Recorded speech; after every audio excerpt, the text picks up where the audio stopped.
Hello बच्चों, आइए प्रश्न को पढ़ते हैं और समझते हैं। चित्र में कठोर तल पर आपतित तरंग आयाम जिसका 0.5 सेंटीमीटर को दिखाया गया है। आपतित तथा परावर्तित तरंगों के अध्यारोपण से उत्पन्न परिणामी तरंग का चित्र बनाइए। तो प्रश्न में हमें इस तरंग और आपतित तरंग और यहाँ से जो परावर्तन के बाद जो तरंग आएगी, इन दोनों के अध्यारोपण से जो भी परिणामी तरंग उत्पन्न होगी उसका हमें चित्र बनाना है। तो प्रश्न को हल करने से पहले हम प्रश्न की मुख्य अवधारणा के बारे में जान लेते हैं। प्रश्न की मुख्य अवधारणा, सबसे पहले हम देखते हैं एक अप्रगामी तरंग क्या होती है। अप्रगामी जो तरंग होती है वह क्या होती है। तो यहाँ से यदि हम देखें, जब दो तरंगें समान वेग, समान आवृत्ति के साथ समान रेखा पर विपरीत दिशाओं में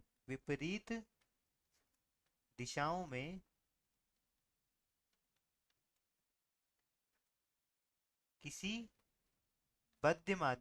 किसी बद्ध माध्यम में गति करते हुए अध्यारोपित होती है, उन्हें क्या कहते हैं। हम उन्हें अप्रगामी तरंग कहते हैं। अप्रगामी तरंग कहते हैं।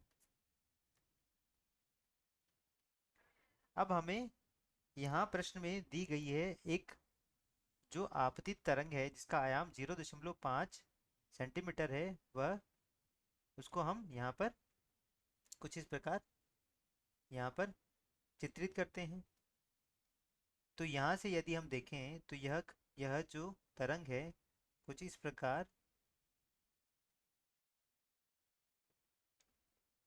प्रकार यहाँ से जा रही है तरंग। इसका आयाम कितना है, यहाँ से अगर आयाम देखें तो यह आयाम का मान जो है 0.5 सेंटीमीटर है।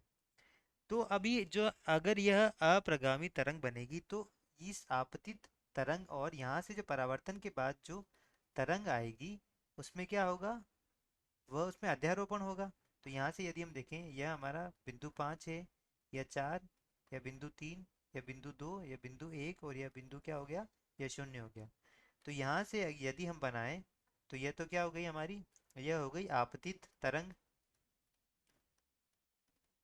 यहाँ से परावर्तित तरंग बनाते तो यहाँ से टकराने के बाद यह समान वेग समान आवृत्ति के साथ परंतु विपरीत दिशा में, यह तरंग हमारी इस दिशा में जा रही तो यह किस दिशा में जाएगी, यह इसके विपरीत दिशा में जाएगी। तो यहाँ से यदि हम देखें तो यह तरंग हमारी कुछ इस तरीके से गति करते हुए यहाँ पर इस दिशा इसके विपरीत दिशा में चली जाएगी। तो यह क्या जा रही है, विपरीत दिशा में।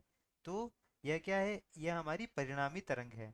तो यह जो आपतित तरंग और परावर्तित तरंग से परिणामी तरंग जो बनी है, यह हमारी क्या कहलाएगी, यही कहलाएगी हमारी अप्रगामी तरंग कहलाएगी। और इसी का चित्र हमसे पूछा गया था, तो यह हमारा क्या है, अंतिम उत्तर है। तो यह क्या आ गया हमारी, यह परावर्तित किरण है, परावर्तित तरंग है। तो यही क्या है, हमारा अंतिम उत्तर है। आशा करता हूँ आपको समझ आया होगा। धन्यवाद।